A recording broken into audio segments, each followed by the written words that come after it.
এ কোরআন বলছে আমার ভিতরে শুধু রাজনীতি নাই, গোটা বিশ্বকে রাজনীতিকে আমি শিখাই,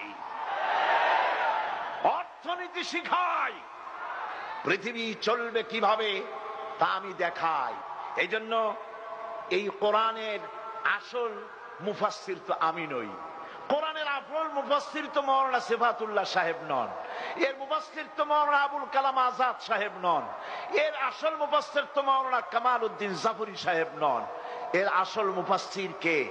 কোরআনের আসল মুফাসসির, জেনুইন অথেন্টিক ইন্টারপ্রেটার, আল্লাহর পক্ষ থেকে নিয়োগ প্রাপ্ত মূল মুফাসসির যিনি, মূল তরজমানুল কোরআন, কোরআনের ভাষ্যকার যিনি, তিনি হচ্ছেন সর্বকালের সর্বযুগের সর্বশ্রেষ্ঠ মহামানব বিশ্বনবী জনাবে মুহাম্মদ রাসূলুল্লাহ সাল্লাল্লাহু আলাইহি ওয়াসাল্লাম।